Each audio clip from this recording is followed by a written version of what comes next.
Hello दोस्तों, स्वागत है आपका हमारे YouTube channel study with Surya Singh जुंडात पर।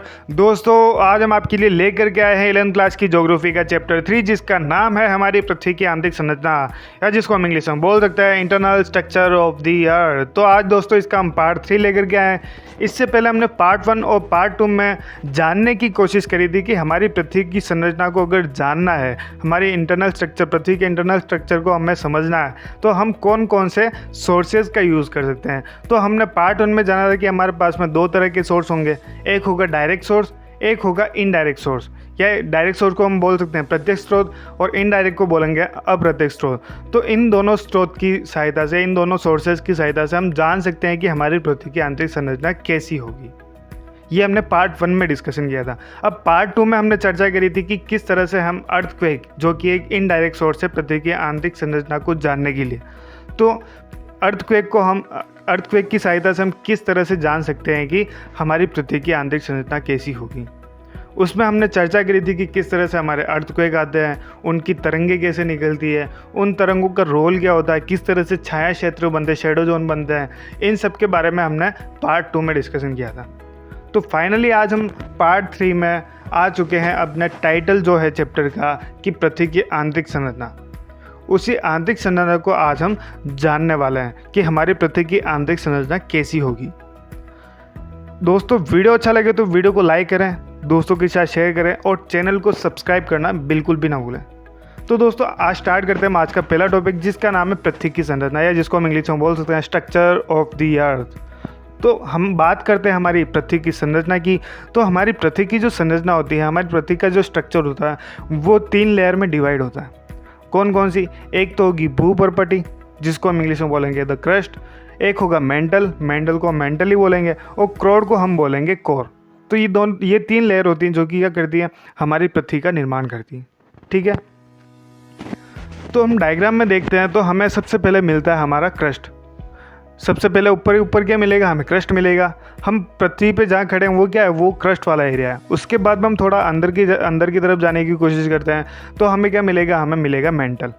उसके बाद में थोड़ा और अंदर जाएंगे तो हमें क्या मिलेगा, हमें आउटर कोर मिलेगा। उसके बाद में और अंदर जाएंगे तो हमें क्या मिलेगा, इनर कोर मिलेगा। ठीक है, ये डायग्राम के हिसाब से। उसके बाद में जब हम अंदर जाने की कोशिश करते हैं, हमारी पृथ्वी की संरचना को समझने की कोशिश करते हैं, तो उनमें 3 फैक्टर बहुत बड़ा रोल प्ले करते हैं। कौन कौन से? एक तो होती है पृथ्वी की डेंसिटी। पृथ्वी की मतलब भूपर्पटी की या मेंटल की या कोर की, इन सब की डेंसिटी बहुत ज़्यादा मैटर करती है। डेंसिटी क्या होती है? डेंसिटी मतलब जब हम किसी भी पार्ट का, जैसे भूपर्पटी है तो भूपर्पटी का हम 1 सेंटीमीटर क्यूब का अगर टुकड़ा काट के निकालते हैं तो उसमें कितने ग्राम पार्टिकल होंगे या कण होंगे, तो उसको हम क्या बोलेंगे, उसको हम बोलेंगे डेंसिटी। कि मतलब उस पूरे एरिया में कितनी पार्टिकल या कितने कण उपस्थित है, तो उसको हम क्या बोलते हैं, उसकी डेंसिटी बोलते हैं। उसके बाद में जो टेम्परेचर होगा, तापमान होगा, वो भी बहुत बड़ा रोल प्ले करता है हमारी पृथ्वी की आंतरिक संरचना को समझने के लिए। उसके बाद में प्रेशर भी बहुत बड़ा रोल प्ले करता है। ठीक है, अब बात करते हैं कि हमारी जो पृथ्वी होती है, पृथ्वी की जो ये सारी लेयर होती हैं, ये किस किस से मिलकर बनी होती है, इनके इंटरनल स्ट्रक्चर में कौन कौन सी डिसकंटिन्यूटी मिलती है अपने को। हालांकि ये इस चैप्टर में है नहीं, लेकिन आपकी नॉलेज के लिए और प्लस ये यूपीएससी के पॉइंट ऑफ व्यू से बहुत बड़ा रोल प्ले करता है। ठीक है, इसीलिए ये सारी डिसकंटिन्यूटी जान लेना बहुत ज़्यादा ज़रूरी है, और कौन सी लेयर को क्या बोलते हैं ये भी जान लेना बहुत ज़्यादा ज़रूरी है। तो बात करते हैं हम सबसे पहले क्रस्ट की। तो जो हमारी क्रस्ट होती है वो, उसको हम सियाल लेयर बोलते हैं। सियाल क्या होगी, तो वो सिलिका और एल्यूमिनियम से मिलकर बनी होती है, इसलिए उसको क्या बोलते हैं, सियाल लेयर। SiAl, तो उसको क्या Si से बनेगा सिलिका, Al से बनेगा एल्यूमिनियम, तो इसको बोलेंगे हम सियाल। ठीक है, जो हमारी क्रस्ट होगी, उस क्रस्ट के अंदर जो हमारी सी लेवल होगा, जो हमारा समुद्र होगा, समुद्र की जो जस्ट नीचे होगी उसमें, और जो हमारे कॉन्टिनेंट वाला पार्ट है, हमारा जो महाद्वीपों वाला पार्ट है, वो महाद्वीपों के नीचे जो हमारी जो क्रस्ट की मोटाई होगी वो अलग अलग होती है, बहुत ज़्यादा डिफरेंस होता है। तो वहाँ क्या मिलेगी, वहाँ मिलेगी हमारे को कॉनार्ड डिसकंटिन्यूटी। ठीक है, उसके बाद में हम थोड़ा सा नीचे आते हैं, थोड़ा सा नीचे कितना, हम एस्थेनोस्फीयर के ऊपर और क्रस्ट के जस्ट नीचे, तो उसमें क्या मिलेगी, हमें मोहो डिसकंटिन्यूटी मिलेगी। ठीक है। तो जो हमारी जो लिथोस्फीयर बनता है, हम बहुत बार क्या डिस्कशन करते हैं कि जो हमारा क्रस्ट वाला पार्ट है वही क्या है, वही हमारा लिथोस्फीयर है, लेकिन ऐसा नहीं होता है, वो मिसअंडरस्टैंडिंग होती है। हमारा जो मेंटल होता है, उस मेंटल का जो अपर मेंटल होता है, मोहो कंटिन्यूटी से स्टार्ट होने वाला पार्ट, उस मोहो कंटिन्यूटी और क्रस्ट का जो पूरा एरिया मिलाते हैं तो क्या बनता है, लिथोस्फीयर बनता है, ठीक है। उसके बाद में जो थोड़ा और नीचे आएंगे तो हमें मिलेगा एस्थेनोस्फीयर। एस्थेनोस्फीयर के बाद में अपर मेंटल के बाद में आपको दिखेगा लोअर मेंटल। तो जो बात करते हैं मेंटल की, तो मेंटल हमारी बनती है सीमा से। अब सीमा क्या होती है, तो सिलिका और मैग्नीशियम को हम बोलेंगे सीमा, ठीक है। तो मेंटल किससे मिलकर बना होगा, अपर मेंटल, लोअर मेंटल और एस्थेनोस्फीयर, इन सब से मिलकर क्या बनेगा हमारा मेंटल वाला पार्ट, ठीक है। यहाँ पे कौन सी डिसकंटिन्यूटी मिलेगी अपने को, अपर मेंटल और लोअर मेंटल के बीच में रेप्टी डिसकंटिन्यूटी मिलेगी।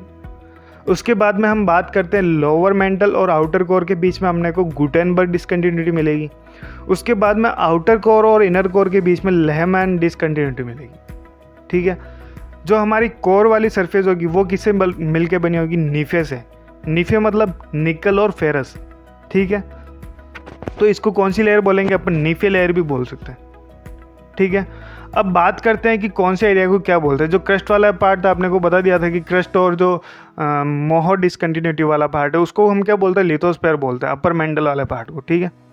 उसके बाद में एस्थेनोस्फीयर, उसके बाद में मेसोस्फीयर किसको बोलेंगे, हम बोलेंगे अपर मेंटल और लोअर मेंटल वाला जो पार्ट है उसको उसको क्या बोलेंगे, उसको बोलेंगे मेसोस्फीयर।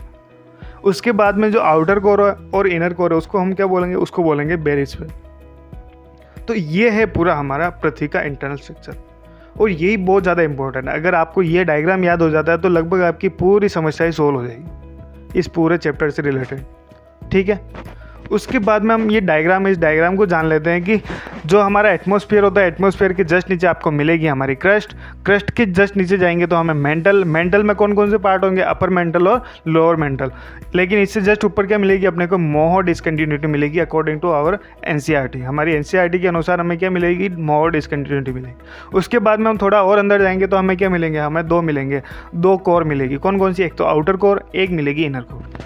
अब ये क्या होती है, कैसी होती है, इसको जानने के लिए हम सबसे पहले स्टार्ट करते हैं हमारी भूपर्पटीय द क्रस्ट के बारे में।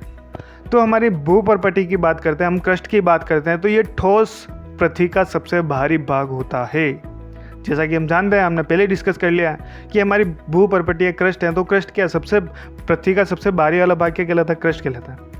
यह बहुत ज़्यादा भंगुर या ब्रिटल भाग है जिसमें जल्दी टूट जाने की प्रवृत्ति पाई जाती है। अब इसकी क्वालिटी क्या है, ये बहुत जल्दी टूट जाती है। हम जब चाहें जब हमारी पृथ्वी पर गड्ढा खोद सकते हैं, हम कुएं खोदते हैं, हम बोरिंग खोदते हैं। तो ये किस वजह से हो रहा है, ये इसकी ब्रिटल क्वालिटी की वजह से हो पा रहा है कि हम जब चाहें जब कहीं भी गड्ढा खोद सकते हैं। तो ये कौन सी क्वालिटी, ये भंगुर अवस्था में। भूपर्पटी की मोटाई महाद्वीपों व महासागरों के नीचे अलग अलग होती है।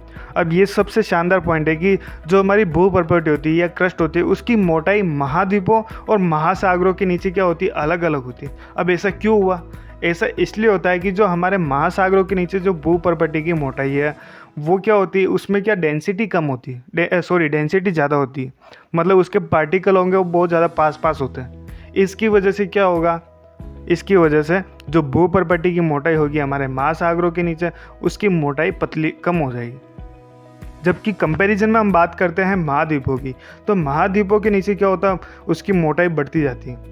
अब इसका डिफरेंस कितना होता है कि महासागरों के नीचे इसकी औसत मोटाई, भूपर्पटी की औसत मोटाई कितनी होती है, 5 किलोमीटर। एवरेज जो मोटाई होगी वो 5 किलोमीटर ही होती है, जबकि महाद्वीपों के नीचे ये 30 किलोमीटर तक पाई जाती है भूपर्पटी। एवरेज की बात कर रहे हैं अपन, है ना, अपन नॉर्मल वाली बात, क्योंकि ये बहुत 70 से 100 किलोमीटर तक भी, 70 किलोमीटर तक मिल जाती है।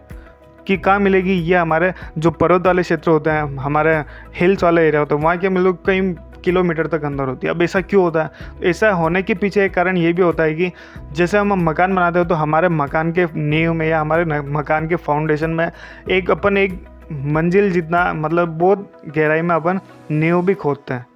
वो क्या करती है, वो हमारे मकान को ज़मीन पर ठहराने के लिए ज़रूरी। तो इसी वजह से जो हमारे महाद्वीप वाला पार्ट है, वो उभरा हुआ पार्ट है, वो भी ज़मीन पर अगर रुकना है उसको, तो उसके लिए नीचे क्या होती है, एक बहुत बड़ा फाउंडेशन तैयार हो रखा होता है। तो इसी वजह से क्या होता है, इनकी मोटाई में इतना बड़ा डिफरेंस होता है, ठीक है। और एक कारण ये भी होता है कि जो हमारी महासागरों के नीचे वाली जो भूपर्पटी है वो क्या करती है, वो पतली है। इसी वजह से क्या करेगी, जब प्लेट टेक्टोनिक्स वाले कंडीशन बनेगी उस टाइम क्या होगी, ये जाके भिड़ेगी किससे, कॉन्टिनेंट वाली भूपर्पटी से। तो वहाँ भिड़ेगी, तो वहाँ भिड़ने के बाद में क्या होगी, ये उसी मोल्टन मैग्मा में, जैसा कि हमने पढ़ा था पिछले वीडियो में कि जो हमारा मैग्मा होता है वो क्या होता है, जस्ट इसके नीचे उपस्थित होता है भूपर्पटी के, और उसी के ऊपर हमारी पूरी भूपर्पटी तैर रही होती है। तो क्या होगी, जो समुद्र के नीचे जो भूपर्पटी है वो क्या करेगी, वो टकरा के इसके अंदर घुल मिल जाएगी। इसकी वजह से क्या होगी, इसकी मोटाई बढ़ेगी नहीं, लेकिन क्या होगा, जो हमारी कॉन्टिनेंट वाली भूपर्पटी होगी उसकी क्या होगी, उससे टकराएगी तो उसकी हाइट और बढ़ाती जाएगी धीरे धीरे, ठीक है। और ऊपर से एटमॉस्फेयर, हमारे वातावरण की वजह से भी ऊपर लेयर बनती जाएगी। तो ये दोनों फैक्टर क्या होता है, ये हमारे कॉन्टिनेंट वाली जो हमारी भूपर्पटी उसकी मोटाई बढ़ाने का हेल्पफुल होता है। अब बात करते हैं कि इन दोनों की डेंसिटी कितनी होगी। महासागरों के नीचे बात करते हैं तो 3 ग्राम पर सेंटीमीटर क्यूब घनत्व पाया जाता है हमारी महासागरों में भूपर्पटी का। उसके बाद में हम आते हैं हमारी महाद्वीपों की, तो महाद्वीपों में कितना मिलेगा अपने को, 2.7 ग्राम पर सेंटीमीटर क्यूब। मतलब हम कोई 1 सेंटीमीटर क्यूब का अगर अपन कोई पार्ट काट के हम उसको देखते हैं तो उसमें उसका वज़न कितना होगा, उसका 2.7 ग्राम होगा। जबकि महासागरों के नीचे कितना हो जाएगा, 3 ग्राम हो जाएगा, ठीक है। हम अब धीरे धीरे हम अंदर की तरफ जाएंगे तो क्या बढ़ेगी, डेंसिटी बढ़ेगी। तो आगे हम देखेंगे कि कोर में 13 ग्राम तक पर सेंटीमीटर क्यूब का एरिया कवर होने लग जाता है, ठीक है। मुख्य पर्वतीय श्रृंखलाओं के क्षेत्र में यह मोटाई और भी अधिक होती है। भूपर्पटी की मोटाई अगर अपन जाते हैं, जैसे हिमालय वाले क्षेत्र में जाते हैं, तो वहाँ क्या होगा, वहाँ 70 किलोमीटर तक की भूपर्पटी की मोटाई पाई जाती है, ठीक है। ये सारा एरिया क्या होता है, ये सारी बात हमारे भूपर्पटी में जानने को मिलती है। उसके बाद में हम बात करते हैं मेंटल की, तो भूगर्भ में पर्पटी के नीचे का भाग क्या कहलाता है, मेंटल कहलाता है। ये कहाँ से स्टार्ट होता है, यह स्टार्ट होता है हमारा डिसकंटिन्यूटी या मोह असांतत्य से स्टार्ट होता है और 2900 किलोमीटर तक की गहराई तक पाया जाता है। जो हमारा क्रस्ट वाला पार्ट था, क्रस्ट वाला पार्ट कहाँ तक वेरी कर रहा था, वो कर रहा था 0 से 100 किलोमीटर तक के बीच में। अगर हम जहाँ हमारी सरफेस है, जहाँ हम बैठे हैं, वहाँ से अगर 100 किलोमीटर तक अंदर जाते हैं तो वहाँ क्या मिलेगी, हमें भूपर्पटी मिलेगी। लेकिन उसके बाद में क्या होगी, मोह डिसकंटिन्यूटी चालू होगी और उसके बाद में क्या होगा, मेंटल वाला पार्ट चालू हो जाएगा। तो वहाँ से लेकर 2900 किलोमीटर तक हमें क्या मिलेगी, हमें मेंटल मिलेगा। मेंटल का ऊपरी भाग दुर्बलता मंडल या एस्थेनोस्फेयर कहलाता है, ठीक है। एस्थेनो शब्द का अर्थ ही दुर्बलता से, इसका विस्तार 400 किलोमीटर तक आंका गया। कितना, जो हम 0 से 100 किलोमीटर तक केवल भूपर्पटी पर रहते हैं, अब उससे 4 गुना मिलेगा अपने को एस्थेनोस्फेयर, ठीक है। तो एस्थेनोस्फेयर की कितनी होती है मोटाई, 400 किलोमीटर तक। उसके बाद में अब मेंटल की बात करते हैं कि मेंटल में डेंसिटी कितनी होगी। तो हमने क्रस्ट में पढ़ा था कि इनकी मोटाई कितनी चल रही थी, 3 ग्राम 2.7 ग्राम ये चल रही थी। अब बढ़ के कितनी हो जाएगी, 5 ग्राम पर सेंटीमीटर की। तो क्या हो रहा है, धीरे धीरे डेंसिटी बढ़ती जा रही है। ज्वालामुखी उद्गार के दौरान जो लावा धरातल पर पहुंचता है उसका मुख्य सोर्स यही होता है। कौन होता है, एस्थेनोस्फेयर। एस्थेनोस्फेयर में क्या भरा होता है, मोल्टन मैग्मा भरा होता है, जिसकी वजह से क्या होगा, वो जैसे ही निकलेगा, ज्वालामुखी फटते हैं उसके बाद में जो लावा निकलेगा वो, या अंदर से मैग्मा निकलता है, बाहर जाके लावा बनता है, तो उसका सोर्स क्या होता है, उसका सोर्स होता है हमारा एस्थेनोस्फेयर। भूपर्पटीय मेंटल का ऊपरी भाग मिलकर स्थल मंडल या लिथोस्फेयर कहलाते हैं। ये हमने पहले ही पढ़ लिया था। इसकी मोटाई 10 से 200 किलोमीटर के बीच पाई जाती है। किसकी, लिथोस्फेयर की, ठीक है। निचले मंडल का विस्तार दुर्बलता मंडल के समाप्त हो जाने के बाद तक ये ठोस अवस्था में ही होता है। अगर एस्थेनोस्फेयर खत्म हो जाता है, एस्थेनोस्फेयर 400 किलोमीटर तक होता है, वहाँ से बाद में क्या होगा, जो सारा पार्ट आएगा वो क्या होगा, वो हार्ड होगा, वो रॉक मतलब चट्टानी टाइप में होगा, एकदम ठोस अवस्था में होगा, सॉलिड स्टेट में, ठीक है। तो सबसे ऊपर यह था ठोस था, उसके बाद में एस्थेनोस्फेयर में थोड़ा थोड़ा लिक्विड आएगा, उसके बाद में वापस क्या आएगा, ठोस आएगा। फिर आगे हम पढ़ते हैं अब क्रोड की। तो क्रोड व मेंटल की सीमा 2900 किलोमीटर की गहराई पर होती है। बाह्य क्रोड आउटर कोर तरल अवस्था में होता है, जबकि आंतरिक क्रोड इनर कोर ठोस अवस्था में होता है। मैंने बताया था कि हमारा जो एस्थेनोस्फेयर था कौन सी अवस्था में था, वो लिक्विड, सॉलिड लिक्विड में था, हार्ड था थोड़ा, लेकिन वो लिक्विड अवस्था में ही मान सकते हैं अपन। उसके बाद में हम बात करते हैं आउटर कोर की। तो आउटर कोर वाला पार्ट भी क्या होता है, वो भी लिक्विड अवस्था में होता है। लिक्विड बोले तो द्रव अवस्था में होता है, लेकिन जो हमारा इनर कोर होता है वो ठोस अवस्था में होता है। ऐसा क्यों, क्योंकि अंदर जा रहे हैं, टेम्परेचर बढ़ रहा है, अगर टेम्परेचर बढ़ रहा है तो ऐसा होना चाहिए था कि वो भी वाष्प में परिवर्तित हो जाता, भाप में परिवर्तित हो जाता। कौन? सबसे इनर वाला कोर। लेकिन ऐसा हुआ नहीं, वो सॉलिड में कन्वर्ट हो चुका। अब सॉलिड में कन्वर्ट कैसे हुआ? तो इसकी वजह से ये कारण बनाए कि उस पर क्या बहुत ज़्यादा प्रेशर बढ़ा। अपन ने पढ़ा था आगे कि डेंसिटी बढ़ेगी, प्रेशर बढ़ेगी और टेम्परेचर बढ़ेगा। अगर प्रेशर बढ़ाए तो वो क्या करेगा? सारी चीज़ों को इकट्ठा कर देगा। ये अपन ने अपने जो चैप्टर 2 था उसमें अपन ने डिस्कशन किया था कि जो प्रेशर बढ़ा था उसी की वजह से क्या हुआ? हमारे इनर कोर का निर्माण हुआ था। प्लैनेट सिंबल्स की वजह से हमारे क्या होता? इनर कोर का निर्माण होता। यही फैक्टर यहाँ भी लगाया कि जो हमारे इनर कोर है वो क्या है? वो एकदम ठोस अवस्था में है बहुत ज़्यादा। और उसकी डेंसिटी कितनी होगी अंदाज़ा लगाओगे आप तो आपको पता चलेगा कि 13 ग्राम पर सेंटीमीटर क्यूब उसकी डेंसिटी होगी। हमारी जो अर्थ है, हमारी जो भूप्रपट्टी है, भूप्रपट्टी की कितनी थी डेंसिटी? उसकी थी केवल 2.7 ग्राम से 3 ग्राम पर सेंटीमीटर क्यूब तक, ठीक है।